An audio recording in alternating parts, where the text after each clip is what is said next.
Hello നമസ്കാരം, എല്ലാവർക്കും today gold rate Kerala എന്ന യൂട്യൂബ് ചാനലിലേക്ക് സ്വാഗതം. എല്ലാ ദിവസത്തെയും സ്വർണ്ണവില വളരെ നേരത്തെ കൃത്യമായി അറിയാൻ ഈ ചാനൽ സബ്സ്ക്രൈബ് ചെയ്യുക. തൊട്ടടുത്ത് കാണുന്ന ബെൽ ഐക്കൺ കൂടി അമർത്തിയാൽ ഞങ്ങൾ അപ്ലോഡ് ചെയ്യുന്ന മുഴുവൻ വീഡിയോയും ഉടനടി നോട്ടിഫിക്കേഷനായി ലഭിക്കുന്നതാണ്. ചില ദിവസങ്ങളിൽ ഉച്ചയ്ക്ക് ശേഷം സ്വർണ്ണവിലയിൽ മാറ്റം വരാറുണ്ട്. അങ്ങനെ വരുന്ന മാറ്റം കമന്റ് ബോക്സിലൂടെ അറിയിക്കുന്നതായിരിക്കും. അതുകൊണ്ട് നിങ്ങൾ ഈ വീഡിയോ കണ്ടതിന് ശേഷം തീർച്ചയായും കമന്റ് ബോക്സ് കൂടി ഒന്ന് പരിശോധിക്കേണ്ടതാണ്. സാധാരണക്കാർക്കും ആഭരണപ്രേമികൾക്കും അല്പം ആശ്വാസം നൽകിയെങ്കിലും വീണ്ടും നിരാശയുമായി സ്വർണ്ണവില മുന്നോട്ടേക്ക്. രാജ്യാന്തര വിപണിയിലെ ഉയർച്ചയാണ് ആഭ്യന്തര വിപണിയിലും അലയടിച്ചത്. US പ്രസിഡന്റ് ഡൊണാൾഡ് ട്രംപും യുക്രൈൻ പ്രസിഡന്റ് സെലൻസ്കിയും തമ്മിലുള്ള ചർച്ച വലിയ പ്രശ്നങ്ങളിലേക്ക് നയിച്ചു. ഇത് യുദ്ധത്തിനുള്ള സാധ്യതയും ഉയർത്തുന്നു.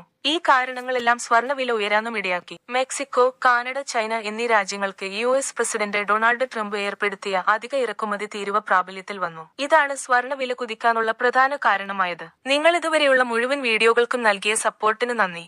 ഈ വീഡിയോക്കും നല്ലൊരു ലൈക്ക് തരുമെന്ന പ്രതീക്ഷയോടെ ഇന്നത്തെ സ്വർണ്ണവിലയിലേക്ക് കടക്കാം. സംസ്ഥാനത്ത് ഇന്ന് ഒരു പവൻ സ്വർണത്തിന് 64,080 രൂപയ്ക്കും 1 ഗ്രാം സ്വർണത്തിന് 8,010 രൂപയ്ക്കുമാണ് വ്യാപാരം പുരോഗമിക്കുന്നത്.